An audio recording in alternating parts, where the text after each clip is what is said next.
Bonjour les runners, bonjour les sportifs, bonjour au petit monde de la course à pied, c'est Seb et c'est avec un grand plaisir que je vous retrouve aujourd'hui pour un nouvel épisode du podcast À côté de mes pompes, numéro 198. Avec quelques jours de vacances en ce qui me concerne, direction la Loire-Atlantique et une petite coupure. Après de nombreux efforts sur les dernières semaines, 2 courses importantes, les 20 km de Paris et les 10 km du côté de l'Indien, je souffle un petit peu et je suis à la recherche également de nouveaux objectifs pour cette fin d'année 2023 et déjà planifier la saison 2024.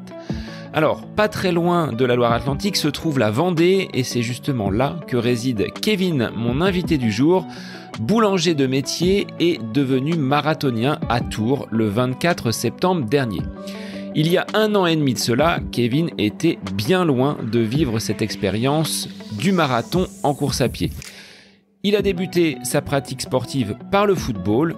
Après avoir officié pendant quelques années comme arbitre central, il a, après le Covid, rechaussé les crampons, mais son genou, fragilisé par une rupture des ligaments croisés, a de nouveau craqué.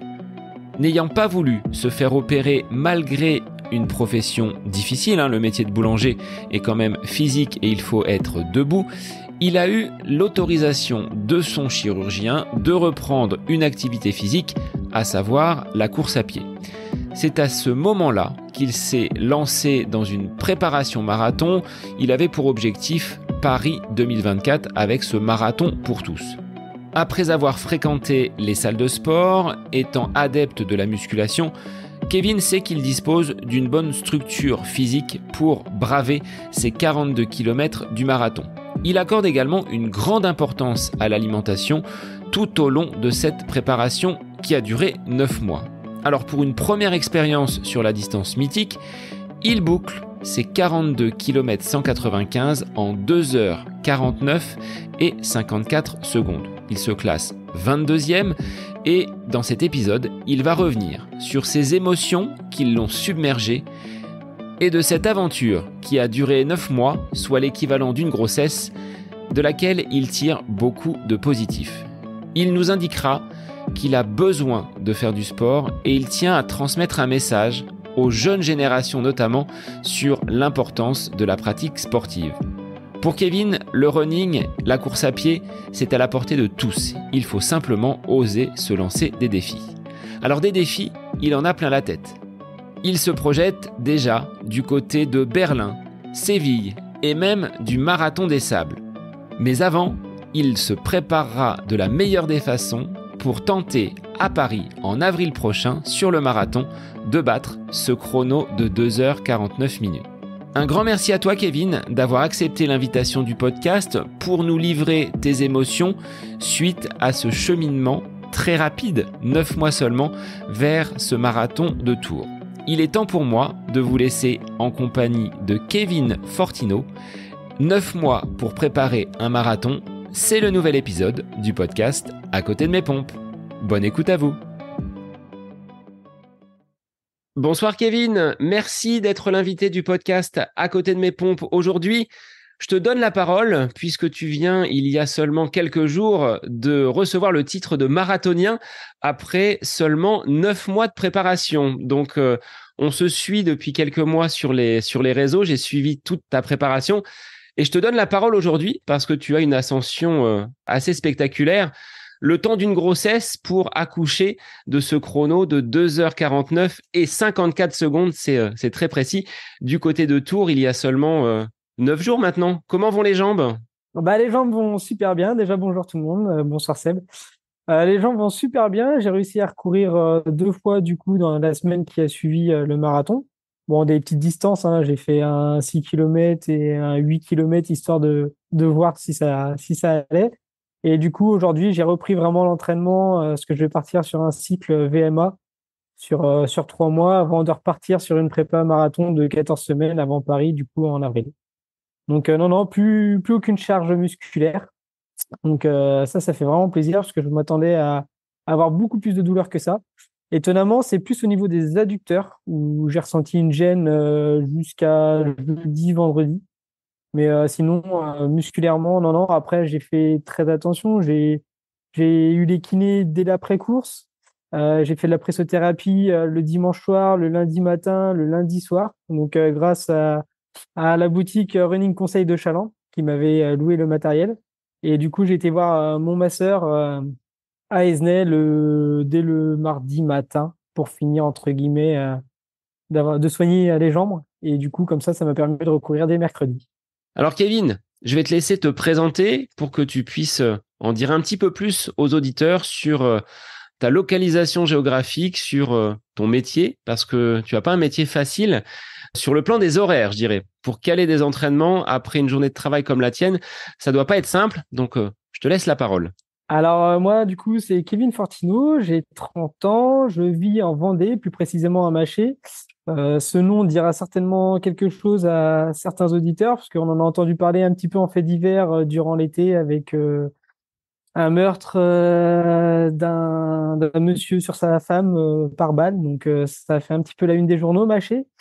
Malheureusement, donc moi j'espère redorer le blason de la commune grâce à la course à pied au marathon. Mais sinon, du coup, je suis boulanger à Saint-Christophe-du-Ligneron, donc à 10 minutes de mon domicile. Je suis dans une entreprise artisanale. J'ai des horaires de 5 heures, 4h30, 5 heures jusqu'à midi, midi et demi. Après, du coup, j'essaye de m'arranger pour aller courir généralement après ma journée de travail. Heureusement, j'ai des horaires qui sont relativement fixes. On a rarement de surprises. À part, il y a des grosses journées de foire en été où là, généralement, je fais du 2h, 14h et c'est les dimanches. Donc, il y a 2 jours de foire dans la saison. Donc, j'ai enchaîné mes sorties longues après une courte sieste. Généralement, sur les coups de 17, 18h, là où il faisait le plus chaud. En plus, comme par hasard, c'était les journées les plus hautes en température, donc elles ont été un petit peu compliquées. J'ai même eu peur de faire n'importe quoi à ce moment-là, parce que est-ce que c'était pas le moment de repousser entre guillemets la séance et de la faire plus tard? Mais j'ai voulu rester fixé. Heureusement pour moi, il n'y a pas eu de bobo à cause de ça. Donc voilà. Après, à côté de ça, je suis le papa d'une petite fille d'1 an et demi. Donc ça rajoute une deuxième journée de boulot en général à partir de 16 heures quand il faut aller la chercher à la MAM. Donc, on essaie de concilier tout ça. En plus de ça, madame a sa propre entreprise en tant que fleuriste, donc dans la même commune où je travaille. Donc, il y a eu beaucoup de petits paramètres à prendre en compte et à essayer d'aligner toutes les planètes pour pouvoir caler ma préparation. Et à la vue du résultat, bah là, j'ai essayé de négocier pour lui mettre dans la tête que la prépa de Paris risque d'être encore un petit cran au-dessus, parce que je vais vouloir encore tester un peu plus mes limites. Mais elle est d'accord, donc on va essayer de continuer à aligner les planètes comme ça. Des entraînements avant la journée de travail, c'est pas envisageable. Ce serait beaucoup trop tôt. Ouais, ça serait beaucoup trop tôt. Déjà que j'ai un facteur limitant qui risque d'être le sommeil, parce que je dors très peu, je dors environ 6 heures, 6h30 par jour. Donc ça risque vraiment d'être un facteur limitant. Donc non, me lever encore plus tôt que 4 heures du matin, c'est pas imaginable. Tu ressens pas de coup de pompe pendant la journée au point de te dire aujourd'hui, bon bah la séance qui était prévue, je la saute. Une fois que tu as fini ta journée, que tu sais que tu dois partir à l'entraînement, la motivation a toujours été là. Et on le verra sur toute cette préparation qui t'ont conduit jusqu'au marathon que tu as préparé pendant de nombreuses semaines.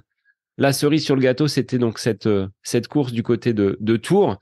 Pas de coup de mou, tout s'est plutôt bien passé. Ouais, tout. Alors, je faisais quelque chose, c'est que je préparais généralement mon sac la veille, que je mettais dans ma voiture. Donc, je savais qu'il était là. Ça me donnait, entre guillemets, pas le choix quand je rentrais dans la voiture de me dire, faut que tu ailles courir. Il est là, tu l'as pas préparé pour rien. Donc, j'avais ce petit déclic, en fait, mental. Même si, à la fin de ma journée de boulot, je me disais, ouais, j'ai un peu mal aux jambes, il fait un peu lourd dehors. Ou même s'il pleuvait, je me disais, oh non, me taper la pluie, c'est pas ce qui est le plus agréable. Surtout sur une endurance fondamentale d'une heure et quart. C'est un peu long, quoi. Mais non, le fait de voir mon sac, je me disais, non, non, t'as un objectif dans moins de 3 mois. Tout le monde t'attend au tournant parce que derrière, j'avais mon frère, ses collègues, avec qui on s'était à la base lancé le pari de faire un marathon en 2024 pour les JO. Parce que tout est parti de là quand même à la base. Donc, je vais expliquer la chose, c'est que un soir, j'étais avec du coup mon frère et ses amis. Et on s'est mis en tête pour Paris 2024 de s'inscrire pour le marathon, parce qu'ils avaient parlé d'un marathon pour tous avec les athlètes et tout ça. Donc on s'est dit, allez, on y va, on va essayer de s'inscrire. Malheureusement, on connaît la difficulté pour obtenir des dossards. Donc, sur les 15-20 qu'on doit être, il n'y a personne qui a un dossard pour le marathon pour tous 2024. Donc, on s'est rabattu sur le marathon du 7 avril, le Schneider Marathon. Donc, à partir de là, moi, je me suis dit, non, faire juste Paris, ça m'intéresse pas. J'ai envie de performer justement à ce moment-là. Donc, il faut que je m'en trouve un autre très rapidement.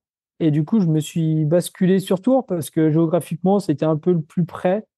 Et c'est celui qui me tapait le plus dans l'œil. Alors, j'avais pas spécialement de critères. Après, j'aurais bien aimé faire La Rochelle, mais j'ai un patron qui fait pas mal de courses de sable en motocross. Et la saison de course de sable est courant octobre, novembre, décembre. Donc, le marathon de La Rochelle, ça collait pas. Donc, Tours, qui était avant le mois de octobre, tombait plutôt pas mal. Donc, je suis parti solo sur cette préparation-là. Et on a un collègue, du coup, qui avait fait 3h15 en avril à Paris. Donc, tout le monde m'a dit, t'as pas le choix, faut que tu ailles le titiller. Sachant que cette personne-là, je lui fais un petit coucou à Monsieur Mandin, m'avait dit, tu finiras pas ton premier marathon. T'es trop fougueux, t'es un peu foufou, tu vas foncer à droit dans le mur et ça passera pas. Tu verras, faut de l'expérience. Donc, je m'étais dit, sub 3h15, c'est le minimum. Et au fil du temps, après 2-3 mois de préparation, autre que ce que j'ai fait, du coup, 9 mois de course à pied. Donc, à partir de ma vraie préparation marathon, elle a commencé début juin. Donc, avant ça, j'avais fait quelques 10 kilomètres. J'ai fait les semis de Nantes, Orvaux. Et là, à partir de là, je me suis rendu compte que 3h15, c'était largement atteignable. Il fallait que j'aille titiller un peu plus bas. Et là, je me suis dit, le sub 3 heures, voilà, maintenant on se prépare sur ça. Et si jamais ça craque, si tu rencontres ce fameux mur que tout le monde parle, bah, dans ta tête, psychologiquement, tu te rabats sur le 3h15, qui est largement atteignable. Et voilà, c'était le premier objectif. On va pas non plus s'enflammer dès le premier, parce que généralement, c'est pas bon de s'enflammer. Mais au final, tout s'est plutôt très très bien passé. La préparation a été excellente. J'ai pas eu un pépin de blessure entre décembre et septembre, alors que pourtant j'ai tout misé sur le volume, ce qui était peut-être un peu inconscient quand j'écoute beaucoup de podcasts. Ils sont tous à dire qu'il faut y aller très progressivement. Alors je l'ai fait progressivement, certes.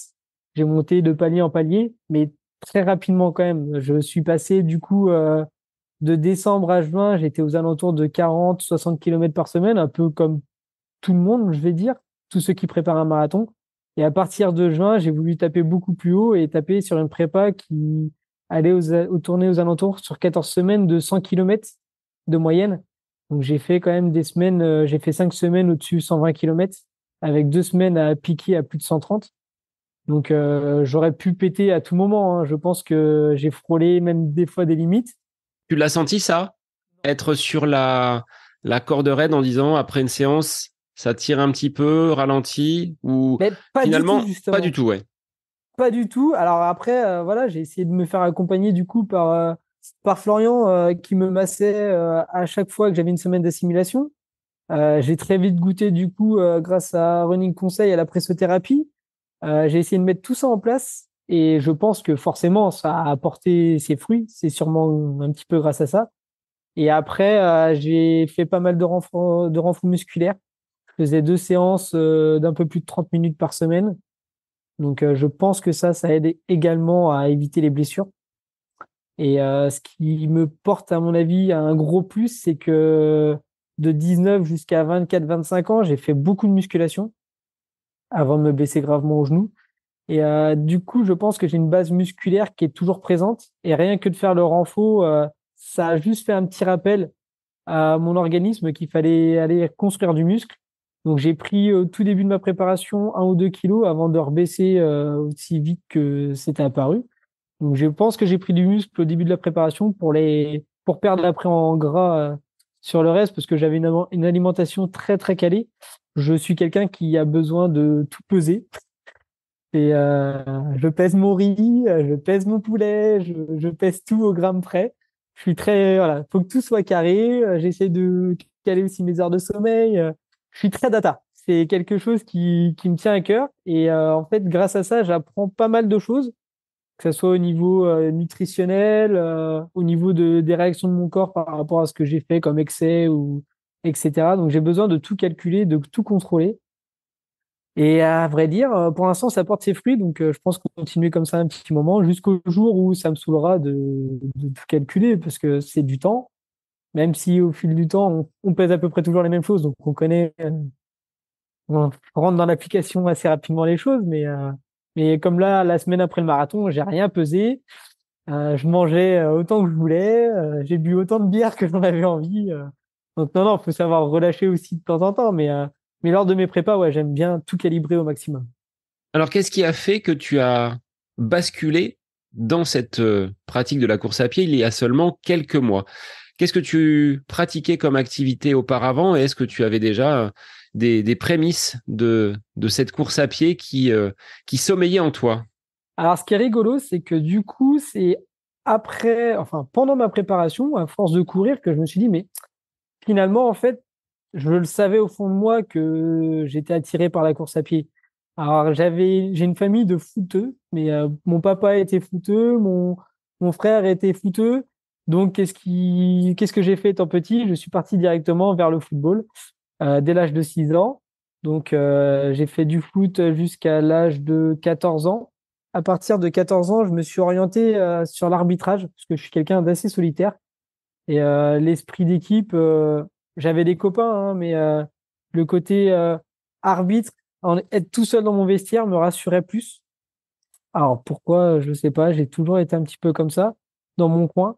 C'est pareil, j'ai pas des centaines d'amis et je me sers entre guillemets des réseaux sociaux pour pas un petit peu casser cette barrière-là que j'ai en moi. Et du coup, à partir de là, l'arbitrage s'est plutôt bien passé parce que j'étais en catégorie jeune. Et malheureusement, tout a basculé à partir de mes 18 ans quand j'ai passé la majorité, parce que j'ai basculé du coup en catégorie senior. Et je faisais de la DH en U19, donc un niveau régional assez élevé. Et j'ai basculé en D3, niveau le plus bas quasiment possible en départemental. Et là, je suis tombé sur des personnes de 40, 45 ans qui ont vu un branleur, faut le dire, hein, arriver sur le terrain et leur mettre des cartons et ça n'a pas plu à certains. Donc, je me suis pris des réflexions assez désobligeantes à ce sujet-là. Tu avais le Jusqu'au carton jour assez où... facile? Non, pourtant, franchement, je suis quelqu'un de très pédagogue sur le terrain. J'aime discuter avec les joueurs. Et ça, on me le reprochait hein, même, hein, c'est pour dire. On me disait, mais allez, faut leur mettre. Hein, il y a un moment donné, faut pas te laisser marcher dessus. Mais j'aimais discuter et du coup, je passais par la discussion généralement avec les joueurs. Mais malgré tout, il y a un match où la personne m'a dit, c'est pas un branleur qui va me faire la loi sur un terrain. Donc, je l'ai expulsé hein, en toute logique, hein, parce que je le prenais comme une insulte. Et il a continué jusqu'à me dire, je vais te pourrir. De toute façon, on n'en restera pas là, machin. Donc, moi, j'ai continué mon match, mais je suis rentré chez moi en pleurs. J'ai d'abord rejoint mon club pour voir mon président et lui dire, je peux plus. Enfin, là, j'ai passé un stade où c'est plus fort que moi. On m'a atteint dans ma propre personnalité. Et depuis ce jour-là, j'avais tout abandonné. J'ai envoyé un message à mon district en leur disant, bah, c'est pas fait pour moi, on laisse tomber. Donc j'ai une grosse coupure au niveau sportif de 2 ans quasiment, parce que j'avais rencontré une conjointe et du coup je m'étais un petit peu planqué à la maison, la petite routine de couple des 20 ans. C'est triste de dire ça, mais c'était vrai. Et de là, bah, j'avais pris quelques kilos déjà. Et je me suis dit, non, non, faut se reprendre en main. Et je me suis orienté sur la musculation à ce moment-là. Donc, rien à voir avec le foot, rien à voir avec le cardio. Et j'ai fait à peu près 4-5 ans d'hypertrophie musculaire. Donc, au Nassim qu'on pouvait voir sur les YouTube ou Thibaut InShape, par exemple. Je suivais un petit peu tous leurs conseils. Donc, c'était muscu à fond, protéines à fond. Tu pesais Ouais, bah, l'alimentation? c'est là C'est que de là j'ai que c'est venu. commencé. Voilà, c'est de là que c'est venu. Parce que j'ai vraiment calibré toute ma nutrition. J'ai essayé d'apprendre pourquoi fallait de la protéine, pourquoi fallait éviter les sucres rapides. Voilà, je me suis vraiment intéressé à la nutrition grâce à l'hypertrophie musculaire. Donc, j'avais un petit niveau, hein, mine de rien, au bout de 4-5 ans, parce que j'avais pris une douzaine de kilos avec 6% de matière grasse au niveau du corps. Donc, on voyait les veines. Non, c'était plutôt sympathique hein, de me montrer à la plage. Hein. Ça me faisait plaisir. C'est bête, mais ça me faisait plaisir. Parce que les gens regardaient et se disaient, putain, le petit branleur, il est taillé. Hein. J'ai même craqué des t-shirts, hein. C'est pour dire quand même que ma mère me disait arrête, c'est trop, c'est trop. Donc, Non, mais tu prenais du 14 ans peut-être, c'est pour ça que tu les craquais. c'est bien dit, bien trouvé. Non, non, non. En vrai, c'était ma taille, mais non, je prenais pas mal de poids, donc c'est une belle période. J'ai plutôt apprécié cette découverte-là. Mais je me suis mis du coup en couple avec ma conjointe actuelle, avec ma femme. Et de là, elle m'a dit, bah, par contre, c'est sympa, hein, mais on va pas faire tout le temps deux repas différents. J'ai envie qu'on puisse se faire plaisir ensemble, parce que voilà, la musculation, c'est du 7 jours sur 7. Alors, il y en a qui parlent de cheat meal, etc. Donc, on en faisait un repas plaisir, entre guillemets. Mais je me mettais beaucoup plus de barrières que là, actuellement, avec la course à pied, au niveau de la nutrition. Mais, et du coup, à partir de là, j'ai arrêté le sport pendant 6 mois, un an. Et je me suis dit, allez, le foot, ça me manque. Si je reprenais le foot. Et malheureusement, au bout de 2 mois, j'ai fait ma préparation avec mon club et au bout du troisième match de la saison, mon genou a totalement craqué sur un appui. Mon genou a été bloqué par l'arrière par un adversaire et j'ai voulu pivoter à ce moment-là. Le corps a pivoté, mais le genou est resté sur place. Et là, du coup, gros moment de solitude parce que je sentais mon genou se dérober au moindre appui que j'ai essayé de mettre en me relevant.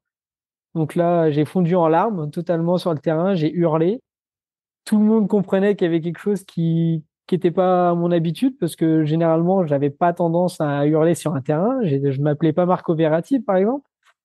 Mais du coup, là, j'ai vu le genou gonfler. Je me suis dit que ça, c'était fini. J'ai été faire un IRM. Là, il m'a annoncé du coup la mauvaise nouvelle des ligaments croisés, comme tu as pu connaître Seb dans mes souvenirs. Et du coup, de là, j'ai eu une grosse remise en question parce que je me suis dit, bah, le foot, c'est fini. Il m'a parlé d'opération, mais vu que j'étais en période d'essai, du coup, chez mon employeur actuel, j'ai refusé l'opération parce que j'ai su que si je me faisais opérer, c'était arrêt de travail et du coup, vu que j'étais en essai, c'était fini pour moi. Donc j'ai continué à travailler.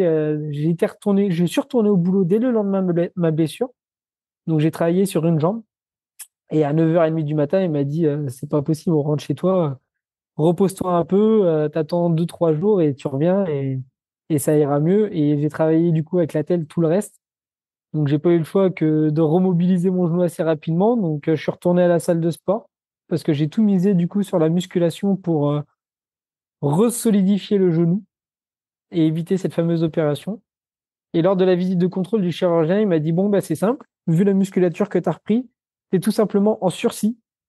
Ça peut repéter à n'importe quel moment si tu t'arrêtes de faire du sport. Par contre, tant que tu garderas l'activité physique, ça devrait le faire.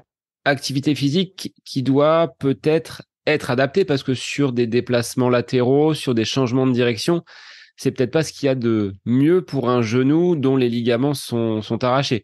Comme tu l'as dit, hein, j'avais pris moi l'opération comme choix numéro un pour éviter d'avoir ce sursis, comme tu l'as appelé. Bon nombre de sportifs passent par la case renforcement, musculation, des ischios, des quadris, pour solidifier un petit peu cette zone périphérique du genou. Jusqu'aujourd'hui, ça te donne plutôt raison parce que tu arrives à pratiquer, avoir un volume assez important sans que le genou te fasse défaut. Alors ouais, et du coup, à partir de là, quand il m'a dit ça, j'ai dit, bah, je vais retourner sur les terrains, mais pas en tant que joueur du coup, parce qu'il y a beaucoup plus d'appui instable. Mais l'arbitrage, il m'a dit, bah, let's go, tu peux y aller, je te donne mon feu vert. Donc de là, j'ai repassé l'examen d'arbitre. J'avais 24 ans, donc j'étais un peu plus sûr de moi quand même qu'à l'époque où j'en avais 18. Et là, du coup, je rencontrais des joueurs qui avaient mon âge hein, maintenant, même s'il y en avait encore certains de 40 ans, mais j'ai rien contre les personnes de 40 ans, mais bon, voilà. Et du coup, ça se passait beaucoup mieux. J'ai malheureusement changé d'emploi. Je suis parti de l'artisanat pour partir sur un poste de responsable en GMS. Ça a été une opportunité proposée par un ami qui était sur le papier très alléchante. Donc, je me suis dit, c'est le moment de passer un cap et de tenter de prendre des responsabilités. Malheureusement, je me suis enfermé dans ce poste-là. Je me suis mis une pression qui ne devait pas être la bonne. GMS, est-ce que tu peux préciser aux auditeurs en quoi ça consistait? Alors, grande et moyenne surface, donc on parle de structures comme des Leclerc, des Hyper U, donc des belles structures commercial. Donc, moi, j'étais responsable de la boulangerie, viennoiserie, pâtisserie. Enfin, non, la pâtisserie, c'était pas moi, c'était un autre collègue. C'était du coup mon ami qui m'avait proposé le poste. On s'était partagé les tâches. Et du coup, j'avais une dizaine de personnes à responsabilité. Donc, six boulangers, 6 ou 7 boulangers, et puis la même quantité de personnes pour faire tout ce qui est emballage et vendre directement au rayon. Donc de là, je me suis mis beaucoup de pression, je me suis enfermé dans mon boulot, je ne faisais plus du tout de sport à part mon match le dimanche après-midi. J'ai pris beaucoup de poids, j'ai pris à peu près 14 kilos en l'espace de 7-8 mois, donc ça fait. Et de là, en fait, j'ai sûrement pris trop de poids pour mon genou et au boulot, le lendemain où j'ai donné ma fameuse lettre de démission, le genou a recraqué en prenant un sac de farine, tout simplement. Un truc tout bête. À 2 mois de Noël en plus, donc c'est pas comme si c'était la plus grosse période pour nous en boulangerie. Et de là, je me suis dit, bon, ben là, rebelote, c'est fini. Mais encore une fois, je me ferai pas opérer, c'est pas la peine. On va prendre le temps. De là, j'ai totalement tout arrêté. J'avais donné ma lettre de démission parce que madame venait de m'apprendre qu'elle était enceinte. Et ça faisait 3-4 mois qu'elle l'était. Et elle m'a clairement dit, bah là, tu es en train de louper la grossesse à cause de ton boulot. Parce que tu es un fantôme à la maison. Donc, je me suis dit, bon, bah, ça peut pas durer comme ça. Je reviens en artisanat. J'ai eu la chance, du coup, que mon ancien patron me rappelle quand il a appris le fait que je me sentais pas bien où j'étais pour me re-embaucher, du coup, dans mon entreprise actuelle. Et du coup, j'ai repris le sport en décembre. Donc, j'ai eu un an d'arrêt de sport parce que le genou avait craqué à Hyper-U en octobre, si je dis pas de bêtises, octobre-novembre. Et du coup, j'ai repris le sport qu'en décembre 2022.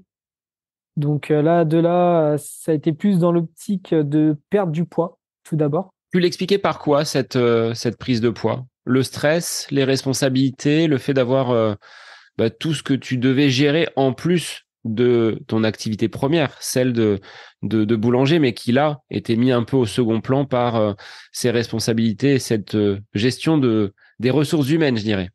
Alors ouais, je pense que c'est dû à tout ce stress que je me suis mis. Et du coup, j'avais tendance à beaucoup plus grignoter. Ou vu que je rentrais plus tard que ce que j'avais l'habitude, bah, j'allais me faire un sandwich au lieu de me faire une vraie assiette. Du coup, quand je me levais à 16-17 heures, ben, je regrignotais quelque chose et tout ça cumulé, bah, les kilos se sont enchaînés. Je pense que la grossesse de madame a peut-être eu aussi un petit effet pervers en moi et je m'en suis pas rendu compte. Une petite couvade. Voilà, exactement, comme on dit. Donc, ça a peut-être pas arrangé les choses. Mais du coup, à 14 kilos et je me suis dit non, non, c'est pas possible. La petite est née du coup en avril. Et là, tout le monde m'a dit, bah, de toute façon, il faut que tu te fasses opérer parce que quand elle va se mettre à courir, tu pourras pas jouer avec elle. C'est pas possible. Tu verras, ça va te mettre des bâtons dans les roues, de refuser l'opération. Et je suis assez têtu. Et là, je me suis dit, non, non, non, non, c'est pas la peine. En décembre, je reprends, dès que j'ai plus aucune douleur, je reprends à courir pour perdre ce poids-là. Et après, on verra ce qu'on fera. Et du coup, j'ai repris à courir vraiment par des 4-5 kilomètres en marchant. Quand je regarde actuellement ces anciennes activités du début de reprise, quand je vois mon cardio, comment il était, et à l'allure où j'allais, je me dis, waouh, il y a quand même eu un sacré chemin de parcouru quand même en 9 mois. Et du coup, j'ai perdu mon poids petit à petit. C'est de là que j'ai repris à tout peser, mon alimentation, pour être sûr d'avoir le déficit calorique qui était suffisant pour perdre mon poids, tout en gardant quand même une alimentation équilibrée, hein. Je ne faisais pas de jeûne intermittent ou quoi que ce soit. Je ne me privais pas non plus de glucides. Mais par contre, voilà, je savais qu'il fallait limiter les quantités tout en se faisant plaisir à côté. J'ai joué cette carte-là et ça a plutôt pas mal marché parce que du coup, j'ai reperdu les 14 kilos, voire même j'ai perdu d'abord 9 kilos et j'ai perdu le reste un peu plus tard, du coup, pendant ma prépa marathon. Est-ce que tu penses que ton corps a une mémoire de ce qu'il a vécu par ce passé, ces activités donc de musculation, au point de pouvoir rapidement se remettre en mode consommateur de graisse et de te permettre de t'affûter, hein. 9 kilos, c'est pas rien en un espace de temps aussi court. toi qui analyses et qui scrutes au plus près ton corps, comment tu peux expliquer cette perte aussi rapide? Ben, grâce à la musculation, du coup, j'avais fait des périodes du coup de prise de masse et de sèche. J'alternais les deux périodes. Donc, je pense que forcément, on dit qu'il y a une mémoire interne au niveau musculaire et je pense que aussi au niveau morphologique. Et dès que j'ai commencé à réduire les quantités et que je me suis mis du coup en déficit calorique, je pense qu'il y a quelque chose qui s'est mis en marche à l'intérieur de moi pour repartir dans cet objectif de aller, on se remet en forme et on va y arriver, on va reperdre le gras qui est en surplus et qui n'était pas là avant. Et ça s'est super bien déroulé, ça a été super vite.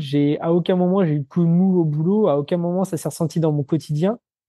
Donc ça c'est vraiment un point fort que j'ai en moi. Je le sais. Maintenant je l'ai découvert grâce à ça, parce que malheureusement je connais des personnes je vais parler du cas de mon frère qui a un petit surpoids et je pense qu'il aura beau faire tout ce qu'il veut, il aura toujours ce petit surpoids en fait.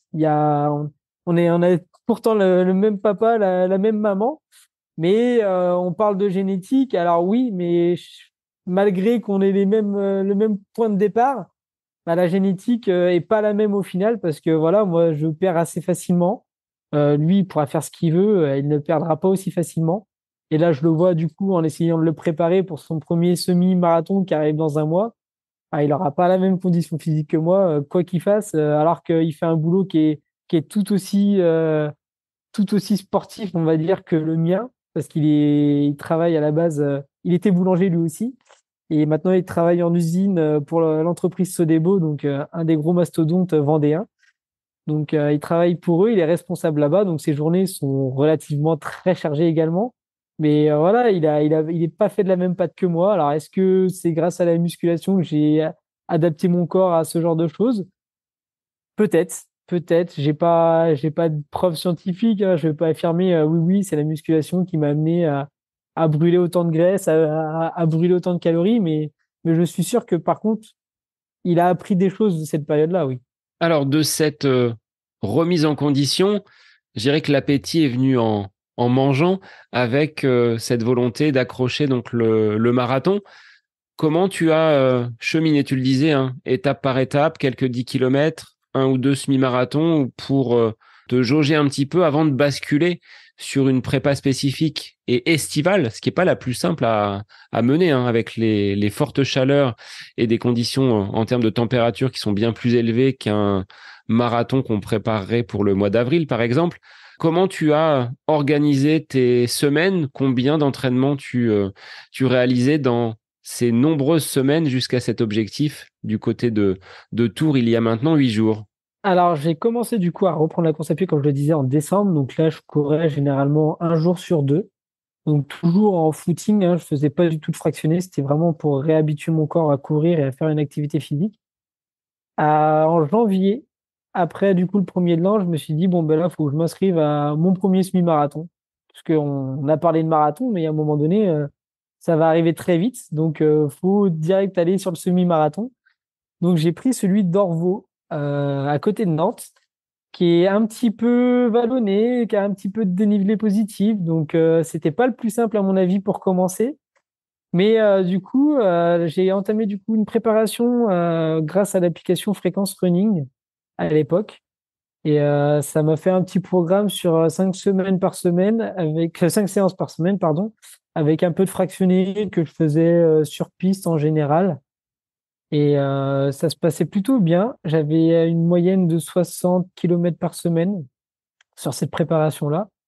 Mais vu que c'était pas forcément mon meilleur semi-marathon que je visais dans ma tête, c'était celui de Nantes. Du coup, je me suis inscrit dans la foulée, la semaine qui a suivi mon inscription au semi de Orvaux, à celui de Nantes qui était un mois après le semi-marathon d'Orvaux. Donc, deux échéances quand même assez rapprochées, mais je me suis dit, si je veux faire un marathon, il faudra enchaîner les deux semis en un seul bloc. Donc, autant prendre le risque d'en faire deux en l'espace d'un mois. Donc, j'ai continué toujours sur cette préparation-là, toujours avec l'application Fréquence Running, donc toujours sur les mêmes moyennes, hein, 60 km par semaine, tout se passait plutôt bien. J'ai fait du coup on va dire mon premier affûtage avant Orvaux. Et là, j'écoutais tellement de podcasts, j'entendais beaucoup le régime dissocié. Alors, moi qui aimais le côté nutrition, je me suis dit, prenons le risque, tentons le régime dissocié. Et ça n'a pas été une très franche réussite pour moi, clairement, parce que le jour de la course, j'ai eu des douleurs d'estomac comme jamais j'en avais eu. La course s'est plutôt bien passée, parce que pour un premier semi, je finis en 1h27. Donc avec 200 mètres de dénivelé positif sur le semi, je pense que c'était pour un premier plutôt correct. J'étais content de ma perf, hein, j'ai fini en pleurs. Mais j'ai été 2, 3 jours malade à la suite de ce semi-marathon. Donc je me suis dit, oula, ça, il y a quelque chose qui n'allait pas. Va falloir reprendre les bases au niveau de la nutrition, parce que si ça claque autant sur un semi-marathon, qu'est-ce que ça va être le jour du marathon? Donc sur Nantes, j'ai pas du tout fait de régime dissocié. J'ai gardé mon régime actuel où je mange quand même à peu près plus de 60% de mon alimentation de glucides. Et à part les trois jours, donc le jeudi, vendredi, samedi d'avant-course, où là, par contre, j'ai passé à un niveau supérieur en termes de glucides, où j'étais sur 10 grammes par rapport à mon kilo de poids de corps en glucides. Au lieu d'une baguette tradition, tu passes à 2 baguettes tradition sur le jeudi, vendredi, samedi. Je suis plus riz les 3 jours avant. Le riz passe mieux que la baguette. C'est plus facile à manger pour moi. Donc, non, non, par contre, c'était le paquet de 500 grammes de riz passait au quotidien. Donc, ça faisait des belles plâtrées de riz quand même. Alors, c'est pas ce qu'il y a de plus agréable, hein, je le cache pas, mais vu que c'est 3 jours avant l'échéance, c'est pas non plus dérangeant. Voilà, on a son objectif en tête et on reste focus sur l'objectif. Et à Paris, à Nantes, malgré un temps qui était pas top top, parce que sur une portion de 3, 4 kilomètres sur l'île de Nantes, on s'est pris un vent de face qui nous a tous fait ralentir énormément. On a tous perdu à peu près 20 secondes au kilomètre sur ces 3, 4 kilomètres. Ça nous a mis un gros coup d'arrêt. Je finis en 1h24-11. Donc, ma barre de passer sous les 1h25 que j'avais en tête a été franchie. Mais il m'en fallait plus. J'étais pas hyper content de moi. C'est du coup me dire que le temps était pas de la partie. Je me suis dit, je peux faire beaucoup mieux que ça. Mais par contre, niveau intestinal, tout s'est super bien déroulé. Je suis passé à ce moment-là sur la marque, du coup, sur mon premier marathon, sur mon premier semi-marathon, j'ai été avec la marque Overstimes. Je sais pas si on le prononce comme ça. Et Oversteam, oui, après, ouais, Overstimes. tu peux le À prononcer à l'anglaise, l'anglaise si tu veux. C'est Made in c'est ça. Bretagne. Ah oui, d'accord, je savais même pas. Donc, on va le prononcer à la française. Pardon pour eux. Et du coup, j'avais tourné qu'avec leur gel et pour moi, ils avaient un goût très sucré. Donc, c'est vraiment un ressenti personnel. Et du coup, je suis passé sous Morten sur le semi de Nantes. Et là, du coup, ça s'est plutôt très bien déroulé. Donc, sur le semi, je tournais qu'avec leur boisson. J'avais pas de gel sur moi. Je porte ma boisson avec mes flasques. Et du coup, c'était assez facile d'absorber les flasques sur le semi-marathon. J'ai pas ressenti le besoin de consommer de gel à ce moment-là. Par contre, du coup, sur ma prépa marathon, c'est là où j'ai basculé du coup à partir de juin sur cette préparation-là. J'ai vraiment tout misé sur mes ravitaux où j'ai commencé à les utiliser, que ça soit gel et boisson en même temps, sur toute ma préparation, toutes mes sorties longues.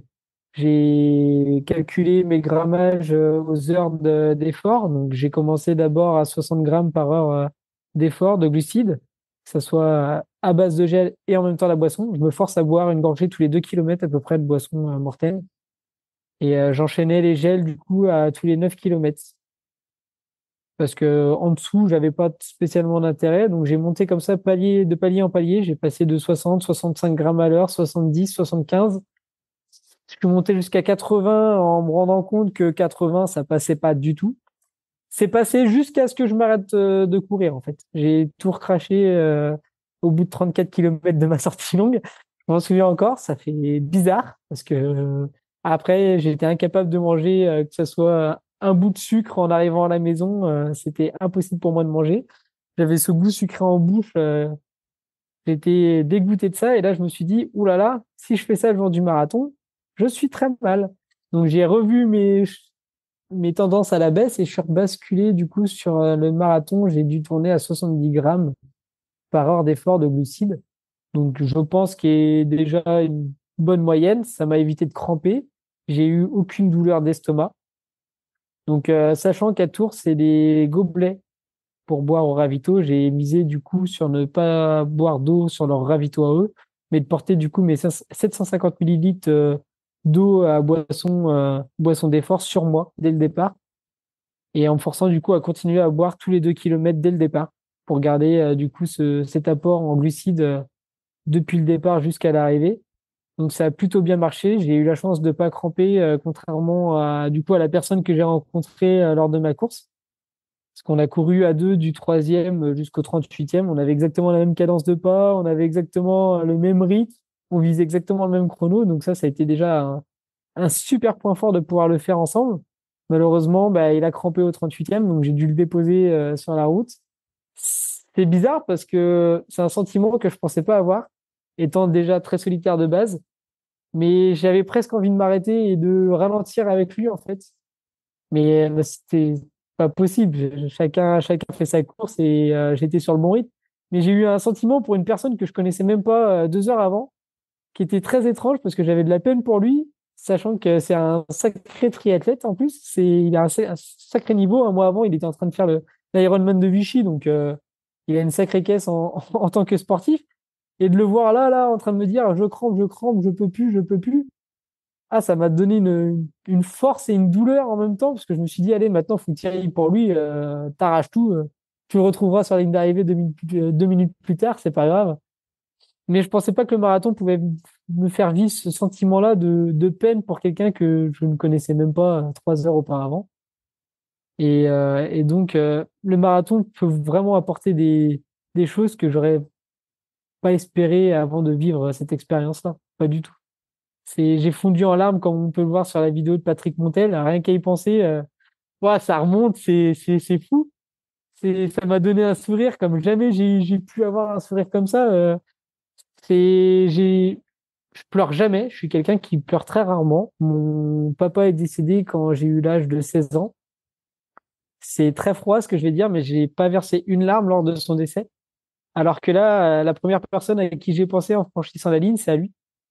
Et c'est là, en fait, que peut-être je vais pas parler, j'ai fait mon deuil à ce moment-là, mais peut-être qu'une part de moi avait besoin de lui dire, t'as vu, t'as vu ce que je suis devenu marathonien, quoi. Et ma maman qui était à côté, elle a eu la même pensée que moi, du coup, elle s'est dit, je pense qu'on a pensé à la même personne quand t'es arrivé, et en effet, ça a été ça. Et même le jour de la naissance de ma fille, par exemple, j'ai quasiment pas pleuré, j'ai versé une larme, faut pas le dire, mais j'ai versé une petite larme quand j'ai appelé ma maman pour lui dire que j'étais papa. Mais sinon, je suis quelqu'un qui pleure rarement et là de me voir en larmes au micro de Patrick Montel, ça me fait un petit peu bizarre. Et je me dis, il y a que le marathon qui aura pu me faire vivre ça en fait. Et, et je pensais pas que la course à pied pouvait me faire vivre autant de sentiments et autant d'expériences. Par exemple, d'être avec toi ce soir, c'est un honneur parce que quand je vois les personnes que tu as pu écouter, que tu as pu enregistrer, d'avoir ma petite place dans ce monde-là, je me dis ah ouais quand même, Kevin, tu deviens quelqu'un, tu peux être fier de toi et ça c'est quelque chose qui me fait plaisir intérieurement parce que je suis quelqu'un qui est plutôt je vais pas dire que j'ai le syndrome de l'imposteur, mais j'ai toujours peur d'avoir besoin de me justifier auprès de quelqu'un quand je dis quelque chose en fait. Et et ça, c'est pas toujours facile. D'ailleurs, je l'ai vécu du coup avec mon emploi de responsable, parce que je me disais, il y a un jour ou l'autre, il y a un de nos boulangers qui va me dire, tu nous dis n'importe quoi, t'es un fraudeur en fait, t'es pas boulanger toi. Et je pense que c'est une des choses qui m'a mis la pression. Et grâce à la course à pied, à Instagram également, parce que du coup, j'essaie de faire partager cette passion sur Instagram. Et aujourd'hui, d'être ici à vous parler, ça me permet de libérer tout ça et de me rendre compte que non, je dis pas que des bêtises. J'ai une expérience maintenant que je peux faire partager aux gens. J'ai une expérience de primo-marathonien, on va dire. J'espère que c'est pas le premier. Ça, c'était le premier, mais ce sera pas le dernier. Ça, je vous le jure. Déjà, il y aura Paris en avril. Je me suis déjà préinscrit pour Berlin en septembre 2024. Bon, je fais partie de la loterie, hein. J'ai pas encore fait 2h45 au marathon, donc je suis obligé de passer par la case loterie. Mais non, non, j'espère bien continuer les aventures marathon, au moins jusqu'en 2030. Et après, j'ai un autre objectif en tête en 2030, mais on viendra peut-être en parler un peu plus tard. Mais pour revenir, Kevin, sur ton marathon et sur ta place aujourd'hui, hein, dans cette interview du podcast, c'est que j'apprécie, moi, d'aller à la rencontre d'auditeurs, de personnes qui sont comme moi, des anonymes des pelotons, et qui ont une histoire derrière à faire partager. C'est ce que tu nous fais partager ce soir à travers ton vécu, à travers ton parcours de sportif, à travers ces émotions que tu as vécues de l'intérieur au niveau de ce marathon. Toi qui te dis un petit peu solitaire, comment tu as vécu toute cette préparation? Est-ce que, au vu de ce que tu avais mis en place, on sent le côté très carré, très cadré. Les semaines d'entraînement, je l'ai vu, hein, quand on va sur ton compte Instagram, c'est des tableurs, c'est des calculs savants, tant de kilomètres, tant de pourcentage. Est-ce que finalement tu as été surpris de ce que ton corps a pu te faire vivre sur la course en elle-même, où tout était programmé et tu le savais déjà à l'avance? Alors, au début de la prépa, j'étais sûr de moi. Voilà, je savais que le programme était calé, mes semaines étaient déjà toutes préparées sur tableur, comme tu le disais, ou sur feuille papier. Donc, je savais que 3 mois après, j'aurais telle séance, tel jour. Mais sauf qu'arrivé à 1 mois à peu près de l'échéance, lors des dernières sorties longues de 2h30, 2h45, où il y avait des grosses portions à allure marathon, je me suis dit, oh là là, ça va pas du tout. Et en plus, malheureusement, on est tombé sur les 2 3 semaines où il a fait extrêmement chaud fin août. Et là, je me suis dit, ça passera jamais, jamais je peux tenir cette allure sur 42 kilomètres. Donc, le gars qui était très sûr de lui avec ses tableurs a eu un gros coup de mou. Et notamment lors d'une sortie longue, c'était la dernière, le dimanche. La dernière grosse sortie où là, je suis rentré et j'ai dit à ma femme, clairement, c'est mort, j'y arriverai pas. C'est foutu. Mes jambes, jamais elles tiendront 42 kilomètres à cette allure-là. J'ai pas du tout la force de le faire. Je suis pas préparé pour ça. C'est beaucoup trop tôt. Et elle m'a dit, mais n'importe quoi, tout est carré, tu l'as fait de A à Z, t'as pas eu un pépin physique, tu manges correctement. Et là, je me suis dit, ouais, elle a peut-être raison quand même. Donc, allez, on se retrousse les manches, on va faire l'affûtage. Généralement, ils disent que l'affûtage permet de, entre guillemets, rattraper tous les petits bobos ou même la capacité physique. J'ai entendu dire qu'on gagnait entre 3 et 5% de capacité physique grâce à l'affûtage. Donc, je me suis dit, allez, peut-être que c'est vrai. Et finalement, ça va passer crème. C'est programmé comme ça. Donc, on va faire confiance, entre guillemets, aux sciences de ceux qui préparent les plans d'entraînement. Parce que du coup, pour la prépa marathon, j'étais passé sous Campus Coach et plus Fréquence Running. Et du coup, c'était la première fois que je faisais un plan campus. Et je me suis dit, allez, on va faire confiance à leur truc. Running Addict, il arrive bien à faire le marathon en 2h37 en suivant le plan. Alors, pourquoi pas moi? Après, le petit défaut que je donnerais du coup au plan campus, c'est que ils partent sur un maximum de 5 séances par semaine, sachant que c'est ce que je faisais déjà pour ma prépa semi-marathon. J'ai voulu taper beaucoup plus en volume. Et du coup, je suis passé à 7 séances par semaine. Donc, j'ai juste rajouté des endurances fondamentales pour pas traumatiser mon corps. J'ai gardé leur séance de fractionné comme c'était écrit. Par contre, voilà, je me suis rajouté des séances d'allure fondamentale et pour adapter du coup le volume progressivement. J'ai exactement suivi la courbe qu'ils annonçaient sur leur plan d'entraînement, sauf que du coup, j'ai suivi les mêmes pourcentages qu'eux, sauf que j'ai rajouté, moi, l'allure fondamentale en plus. Donc, eux, ils étaient sur une moyenne au maximum, c'était 70 kilomètres, je crois, dans la semaine. Et moi, du coup, j'ai doublé, en fait, le volume que eux annonçaient. Et du coup, je me suis dit, bah, j'ai fait du volume en plus. Donc, certaines vidéos que j'écoute, ils disent de plus on fait de volume, mieux c'est pour les marathoniens. Donc, allez, on va à fond dedans. J'avais entendu un champion de marathon, alors je sais plus lequel c'était dans les anciens champions, qui disait une prépa marathon, c'est pas moins de 80 kilomètres par semaine de moyenne si on veut faire moins de 3 heures, sinon c'est pas possible. Donc, j'étais parti sur ces bases-là. Et voyant que ça tenait plutôt pas mal, j'ai continué à monter progressivement du coup pour être à 100 kilomètres de moyenne dans la semaine. Même maintenant, aujourd'hui, là, que je viens de reprendre de courir, quand je regarde mes semaines où j'étais à 130 kilomètres par semaine, je me dis, mais comment mon corps a fait pour faire ça, en fait? Jamais j'aurais cru au début de la préparation tenir un volume comme ça. Quand j'entendais Johan Durand sur RMC Running dire qu'il faisait ce genre de semaine, je me disais, mais c'est un monstre, le mec. Alors, je suis loin des des Nicolas Navarro, je crois, qui tournent sur du 200 km par semaine. Je suis loin de ces champions-là, hein.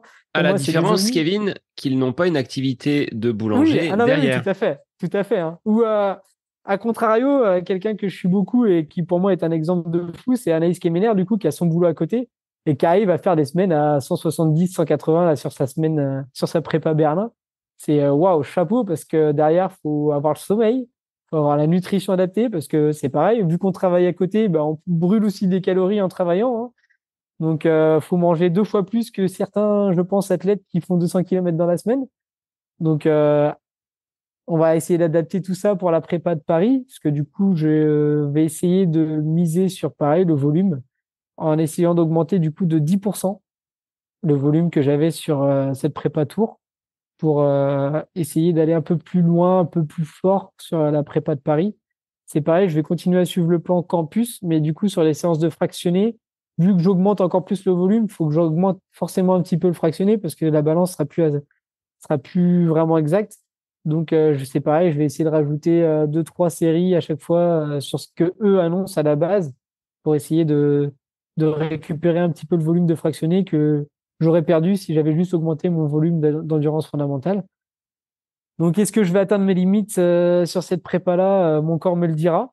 Ça sera la surprise, hein, parce qu'on n'est jamais à l'abri d'une fracture de fatigue ou d'une autre blessure. Oui, il y a ce Mais risque peut-être de vouloir en faire trop et d'aller trop loin. exactement. Ton épouse, tes proches, qu'est-ce qu'ils te disent quand ils te voient parcourir autant de kilomètres?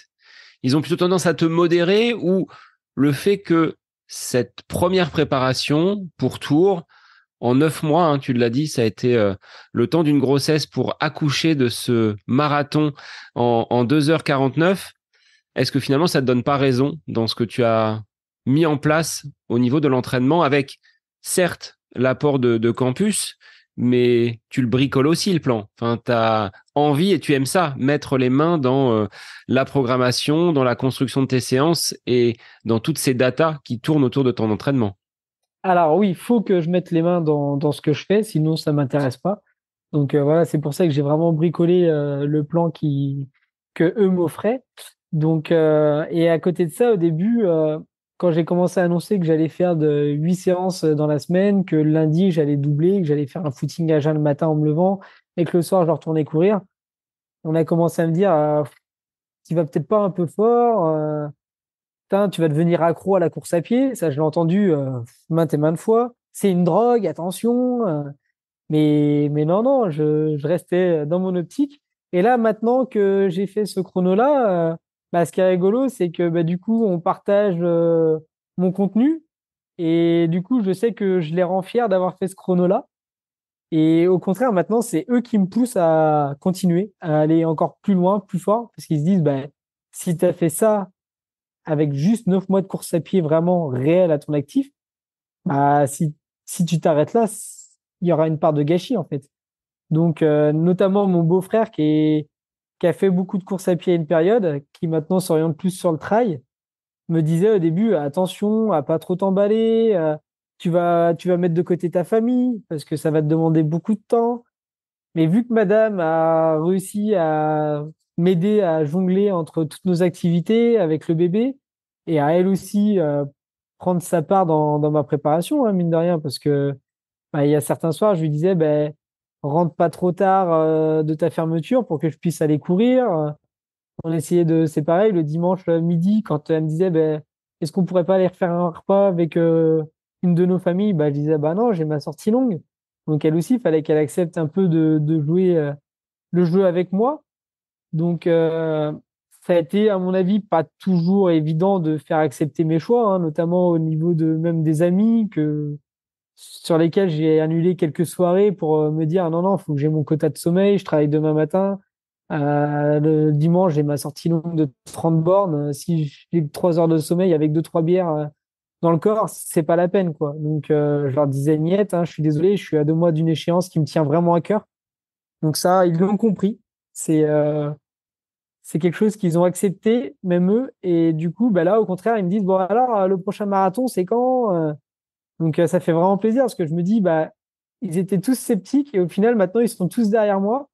Et là, quand j'ai dit à ma femme, bah, pour Paris, ça reste encore d'être un level en plus. Elle m'a tout simplement dit, non, mais tu sais que je te suis à 3000%, on va y aller. Enfin, au contraire, je vais t'aider, on sera tous là. Il n'y a pas de raison que tu n'y arrives pas. Maintenant, le but, c'est en dessous de 2h45, quoi. Donc, waouh, enfin, ça fait plaisir. Ça me motive encore plus de savoir qu'ils sont tous là.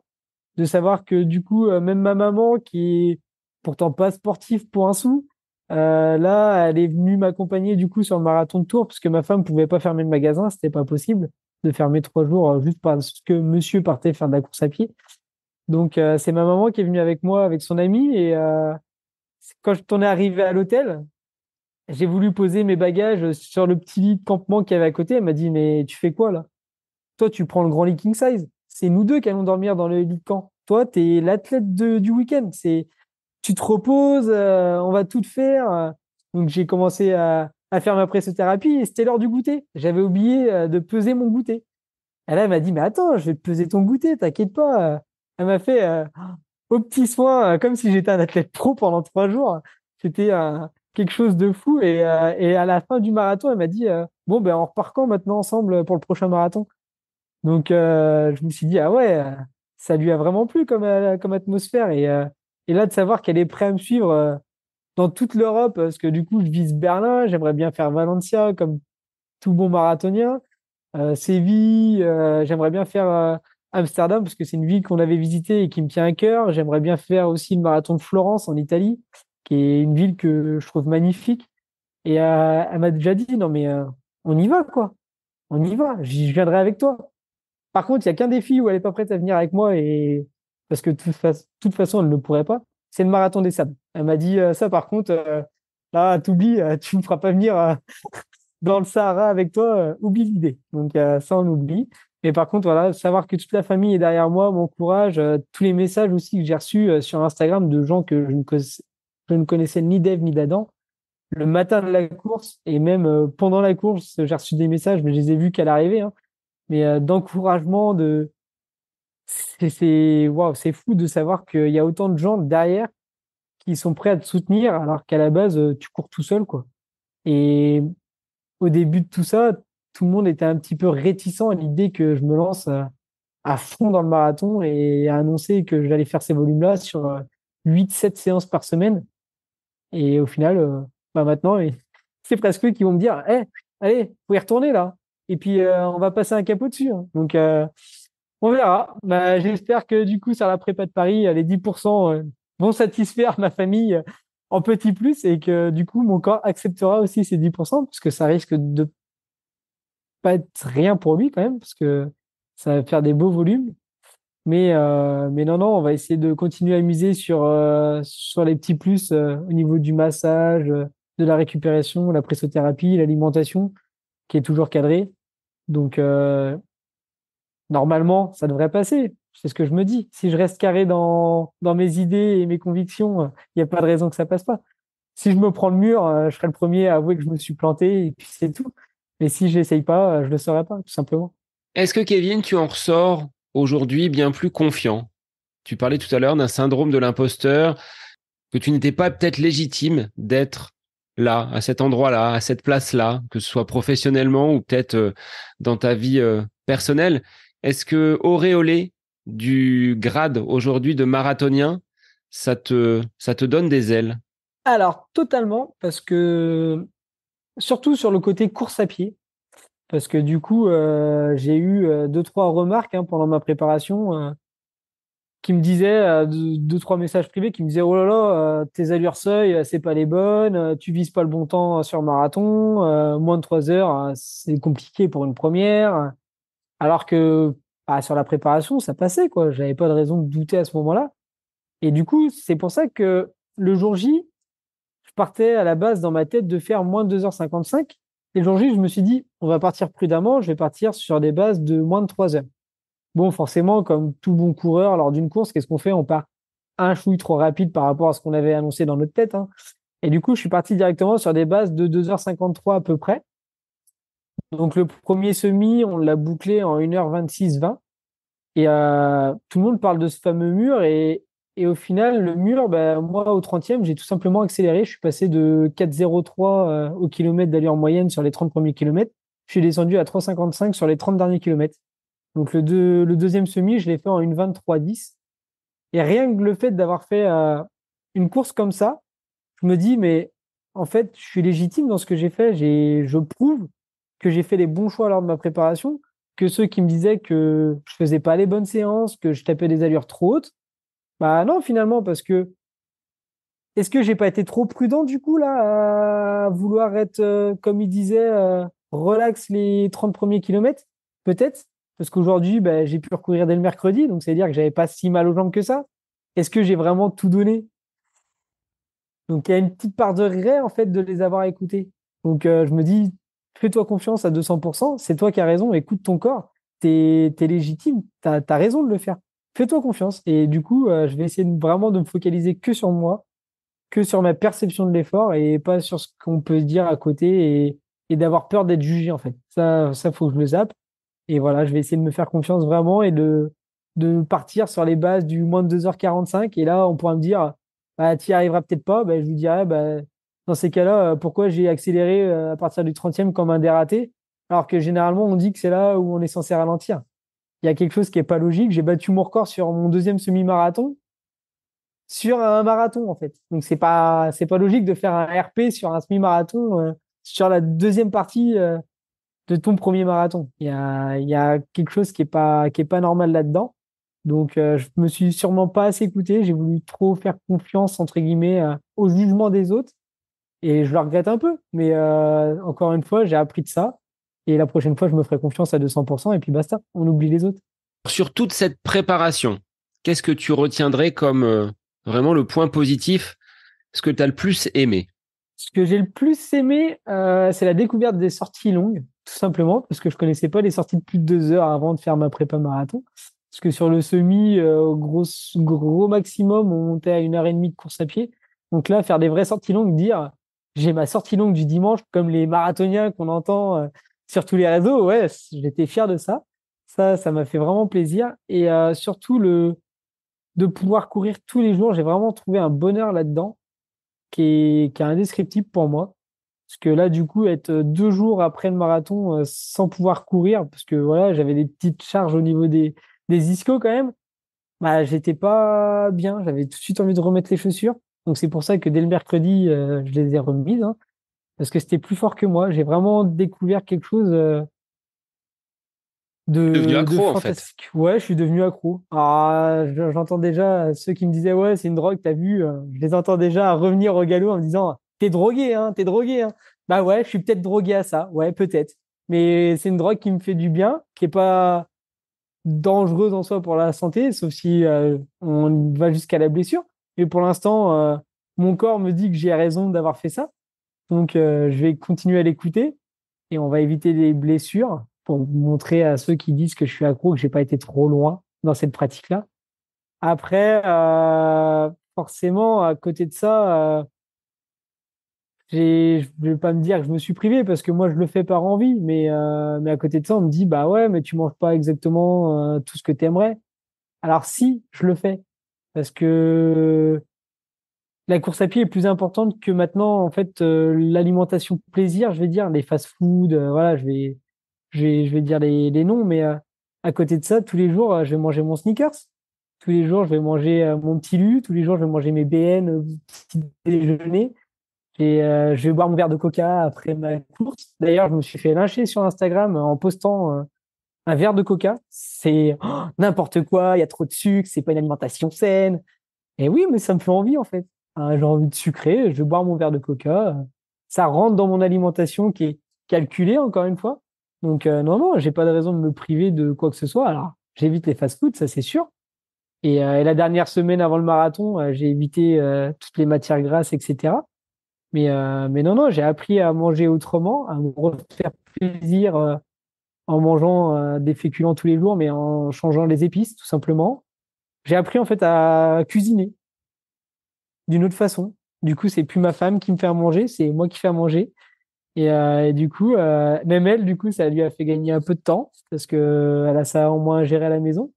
Et du coup, j'ai pu découvrir, voilà, changer les épices, changer les accompagnants. Ouais, non, j'ai appris à cuisiner grâce à la course à pied. C'est triste hein, de dire ça, mais c'est vrai. Et ça me fait presque plaisir maintenant de faire la cuisine comme ça. Donc, ça m'a apporté ça. Après, forcément, il y a le côté maintenant objectif qui me fait envie. J'espère. C'est ambitieux, hein, ce que je vais dire. C'est même très, très ambitieux. Mais si un jour je peux me rapprocher des 2h30, parce que je me dis que sur un premier marathon, être sous les 2h50, c'est pas donné à tout le monde. Donc, dans les 5-10 ans à venir, si je continue à courir tous les jours, pourquoi moi je serais pas capable d'arriver en dessous les 2h40, voire sous les 2h30 si je reste rigoureux comme je le suis, s'il n'y a pas de pépins physiques. C'est très ambitieux, j'en suis conscient. Mais si ma femme est prête à me suivre comme elle me l'a dit, je vois pas pourquoi tous les deux, voire même tous les trois avec Isaline, on serait pas capable d'y arriver et de me pousser dans ce chemin-là. Donc ouais, il y a le côté compétition que j'ai appris grâce au marathon. Tu as besoin de Euh, l'objectif pour aller Oui, te challenger? ah oui, j'ai besoin. Et j'ai pas besoin de me challenger contre quelqu'un. C'est un challenge contre moi-même. C'est la place au marathon de Tours, que je finis 22e sur 1123, je crois, finisher. Je m'en fous, en fait, en soi. Ce qui était important, c'était mon chrono. J'aurais pu finir à 150e sur 160. Tant que j'avais fait mon moins de 3 heures, ça allait. J'aurais pu même finir dernier. C'était pas l'important, en fait. C'est pour ça qu'à l'âge de Paris, je sais très bien que je serai pas dans les 200 premiers. Mais tant que j'arrive à faire mon objectif de moins de 2h45 que je me suis mis en tête, bah, je serais le plus heureux. Et même si j'ai juste la médaille de finisher, bah, j'aurais fait un marathon.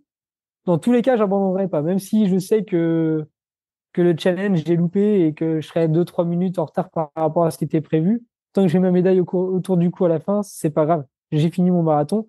Je suis une deuxième fois marathonien. Tout le monde n'est pas capable de dire qu'il est 2, 3, 4, 5 fois marathonien. Donc, dans tous les cas, j'abandonnerai jamais une course. Ça, c'est quelque chose que je me suis dit. Sauf si mon état physique m'empêche de la finir et là, je suis obligé d'être pris par les secours et j'ai pas le choix d'abandonner. Mais si j'ai le choix, non, j'abandonnerai pas, même si l'objectif temps, entre guillemets, est loupé. C'est quelque chose que je trouve inconcevable parce que malheureusement, j'entends trop dire sur certains commentaires qu'on peut voir par-ci par-là que des marathoniens en 5 heures, 6 heures, ils sont pas légitimes. Et ça, c'est quelque chose qui me rend fou parce que je me dis que ces gens-là qui le finissent en 5-6 heures, ils ont sûrement pas le même parcours de vie. Ils en ont tous un différent. Ils n'ont pas les mêmes facultés physiques. Parce que voilà, au final, j'ai commencé la course à pied il y a 9 mois, mais j'ai toujours couru par le biais du foot, de l'arbitrage. J'ai toujours fait une activité physique en soi, malgré les petites blessures qui sont passées par là, mais j'ai toujours été en activité. Alors que ces gens-là, peut-être pas, peut-être que là, pour eux, c'est une revanche contre la vie. Et je me dis, s'ils l'ont fait en 6 heures, c'est qu'ils ont été en souffrance en 6 heures. Comme moi, j'ai pu mettre mon corps en souffrance. Mais moi, je le mets en souffrance moins de 3 heures. Donc, ils ont encore plus de mérite que moi, ces gens-là. Et ça, j'aimerais vraiment le dire, que tout le monde peut se mettre s'ils ont envie de se mettre un challenge dans la vie, c'est tenter un marathon et même si c'est en 5, 6, 7 heures, peu importe. Enfin, quand vous allez franchir la ligne d'arrivée, vous avez une chance sur 99% de chance, je vais dire même, de fondre en larmes à l'arrivée. Parce que vous êtes marathonien, vous pouvez dire, je suis marathonien. Moi, je regardais les JO petits avec mon frère. On jouait même sur la PlayStation 1 à JO 98 ou je sais pas quoi, là. Mais je me disais, oh, ces mecs-là, c'est fou. Ils font un marathon, quoi. Ils font 42 km en courant. Ils sont solides. Je l'ai fait, quoi. Je l'ai fait et c'est à la portée de tout le monde s'ils s'en donnent un petit peu la peine. N'importe qui peut faire un marathon. Faut se préparer un petit peu, c'est sûr. Mais une fois qu'on a franchi la ligne d'arrivée, on est tellement fiers de l'avoir fait. Et ça, j'aimerais que tous les jeunes qui, malheureusement, sont de plus en plus sédentaires, et ça, c'est quelque chose qui me fait peur. Et j'espère que ma fille, du coup, en me voyant courir dès le plus jeune âge, se dira, bah, faut que je fasse du sport très rapidement, évitera ce côté sédentarisation qu'on voit de plus en plus dans notre société. Et j'aimerais vraiment que les jeunes se mettent à des défis comme moi je peux le faire là actuellement et se rendre compte qu'ils sont capables de le faire. Et là, j'essaie de le dire à mes apprentis, hein, parce que j'ai des apprentis qui sont là, qui se moquaient de moi quand je leur disais, je vais regarder le classement du marathon de Tours l'année dernière. si je vise le temps que je fais, je serais dans les 30 premiers. Juste pour. Et là, ils se sont foutus de moi. Ton premier marathon dans les 30 premiers, non, mais Kevin, n'importe quoi. Ah, je suis arrivé mardi en rembauchant, je leur ai dit, ah, les gars, 22e sur le marathon de Tours. Là, ils ont dit, ah ouais, quand même, c'est pas mal, hein. Bravo, Kevin. Et je fais, mais vous êtes capable, vous aussi. Sauf qu'il faut pas rester sur votre téléphone. C'est tout. Quand je vois qu'ils passent plus de temps sur le téléphone que de temps de travail, ouais, je me dis, il y a quelque chose qui tourne pas rond, quoi. C'est pas normal. Et je pense que grâce au sport et au marathon, bah, sur Paris, là, vu que je vais encore élever le niveau, bah, Instagram, je vais le mettre pas au deuxième plan, ni au troisième, ni au quatrième. Ça va être relégué au six, septième plan. Parce que je sais qu'il va falloir que je passe plus de temps à dormir. Donc forcément, il va falloir nexter tout ce qui est un petit peu en surplus, notamment bah, le téléphone, l'ordinateur. Et ça, je pense que le sport peut permettre vraiment de combattre cette sédentarisation qu'on voit trop autour de nous, en fait. Et ça, j'espère vraiment que c'est quelque chose que je vais réussir à faire partager. Et j'ai un journal local qui est venu m'interviewer. J'espère que quand l'article va sortir, j'ai essayé de tout miser sur ce mot-là, en fait. De faites-le. Vous êtes tous capables de le faire. On s'en fout du chrono. Tant que vous avez atteint votre propre objectif, comparez-vous pas aux autres. Le marathon, c'est une bataille contre soi-même. Même n'importe quelle course, le 5 km, le 10 km, le semi, peu importe la distance, même si c'est que 1 km, si vous aviez la veille fait que 500 mètres et que ça allait pas, si le lendemain vous avez fait 1 km, vous avez déjà gagné en fait. Et le surlendemain, 2 km, bah, vous avez encore gagné. On se compare trop aux autres. Sur Instagram, faut se méfier parce que voilà, on montre que le bon côté des choses. Donc ça permet de faire des connaissances, mais par contre méfiez-vous parce que voilà, faut pas essayer de se juger par rapport aux autres. La preuve, moi, comme je le disais, ma sortie longue du dimanche soir où j'étais vraiment pas bien et c'est ma femme qui m'a remonté, ça personne l'a vu. Donc j'ai montré toujours le beau sourire du mec qui avait accompli sa séance, mais non, il y a des fois il y a des coups de moins bien et ça personne ne vous montrera. Mais à côté de ça, voilà, ça permet de faire des belles rencontres. Et du coup, voilà, je tenais à souligner une histoire de vie qui m'a tenu à cœur. Et malheureusement, elle a encore tendance à se comparer aux autres et à se dire, ouais, je suis nul, etc. Mais j'ai fait sa rencontre du coup sur Instagram et on s'est vu pour la première fois en vrai lors d'une sortie organisée par la marque Brooks cet été, qui faisait du coup tout un pèlerinage le long de la côte ouest pour faire découvrir leur marque et leurs chaussures. Et cette fille-là, elle avait jamais couru auparavant et elle a eu une histoire de vie très compliquée qui l'a emmenée sur une tentative de suicide. Et heureusement pour elle et heureusement pour nous, elle n'a pas mis fin à ses jours. Elle a réussi à renaître de ses cendres. Et du coup, elle a fait cette sortie avec moi en se mettant une pression de dingue parce qu'elle avait peur de terminer dernière alors que c'était surtout pas une course, hein, c'était juste un run plaisir. Mais elle s'était mis une pression, mais tellement folle qu'au final, quand elle est arrivée au bout, déjà, elle n'était pas dernière, donc ça lui a fait plaisir. Et en plus de ça, elle avait couru pour la première fois de sa vie 5 kilomètres, quoi. Et ça, c'est quelque chose qui rend tellement heureux pour elle, qui l'a rendu heureux et qui m'a rendu tellement heureux de voir ça que ouais, j'espère vraiment continuer à vivre ce genre d'émotion grâce à la course à pied. Et comme je le disais, mon frère qui va tenter le marathon, lui ne visera pas un sub 3 heures comme moi dès le premier marathon, mais même s'il le finit en 4, 5, 6 heures, bah, il y aura la même émotion au bout tant qu'il aura passé la ligne et qu'il aura la médaille autour du cou. Et ça, je pense que c'est le plus important. Et c'est vraiment le mot que j'essaie de faire passer. Tant que vous vous battez contre vous-même et que vous réussissez à vous battre chaque fois, c'est le plus important. Il faut arrêter de se comparer à chaque fois à Pierre, Paul ou Jacques, alors que généralement, vous ne connaissez même pas la personne qui est derrière l'écran. Ça se trouve, alors oui, il aura couru son 2h35, mais il se sera mis plus bactère à ses séances d'entraînement. Il se sera peut-être fait une fracture de fatigue une semaine après le marathon, tellement qu'il aura poussé la machine. Mais ça, il ne vous en parlera pas, il ne vous le montrera pas. Alors que vous serez toujours en pleine forme. Vous continuerez votre petit bonhomme de chemin et peut-être qu'un jour, ça sera vous qui passerez devant lui. Mais ça, vous ne le saurez même pas. Donc, faut éviter de tout regarder à chaque fois et de vouloir se comparer. Et je pense qu'il faut vraiment essayer de se centrer sur soi-même. C'est le plus important. Quels seront, au-delà de ce marathon de Paris en avril 2024, tes futurs défis? Tu parlais tout à l'heure de sable, tu parlais tout à l'heure d'un marathon, mais un petit peu plus exotique dans le sable marocain. Est-ce que c'est quelque chose qui vraiment t'attire, cette ailleurs, avec là beaucoup moins de bitume, mais une expérience de vie qui sera tout autre? Alors oui, j'ai parlé de Marathon des Sables. Alors c'est une expérience que je compte faire, mais c'est pas pour demain. Ça c'est clair, même au niveau budget, il va falloir le préparer sérieusement parce que c'est pas le même tarif qu'une inscription au Marathon de Tours. Donc non, non, c'est quelque chose que j'ai en tête. J'ai la chance, par le boulot de ma femme, elle a un client à Saint-Christophe-du-Vigneron, donc ma petite commune où on est moins de 3000 habitants, qui l'a déjà fait à 4-5 reprises.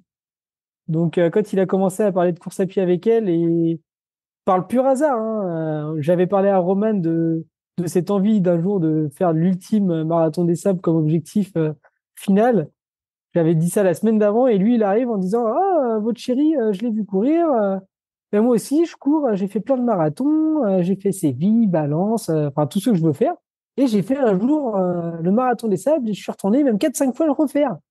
Il a fait le marathon des sables dans le Sahara, en plein désert. Oui, oui, c'est ça. Et là, mais il m'en a parlé la semaine dernière, c'est son objectif de toujours. Et là, du coup, j'ai pris contact avec lui parce que je pense qu'à 60, il a un peu plus de 60 ans, je crois. Il a un tas de trucs à m'apprendre sur ce sujet-là. Donc, je vais prendre contact avec cette personne et je vais essayer de boire toutes ses connaissances. Et j'espère, ouais, vers mes 40 ans, donc entre 5 et 10 ans, pourquoi pas faire un jour le marathon des sables. Et en plus de ça, si je le fais assez rapidement, cette personne n'avait pas prévu de le refaire. Et comme il a dit, si je peux t'accompagner, si je suis toujours en forme pour pouvoir t'accompagner, je le ferai avec un grand plaisir. Donc ça met un petit challenge en plus pour que ça soit pas trop tard, parce que bon, à 60 ans, je suppose qu'il va pas faire le marathon des sables à 75 ans, quoique pourquoi pas, mais ouais, je pense qu'il va falloir que je vais me mettre les bouchées doubles pour un jour faire ce fameux marathon des sables et pouvoir avoir cette médaille de finisher qui me fait pas mal envie, ouais. Et je pense que avant ça, va falloir que je me rôde déjà sur la route, que je me fasse plaisir sur le vrai marathon. Et j'espère aussi un jour faire le 100 km de Millau, entre guillemets, en préparation, de ce marathon des sables. Donc, ouais, j'ai quelques petites échéances en tête, bien fixées.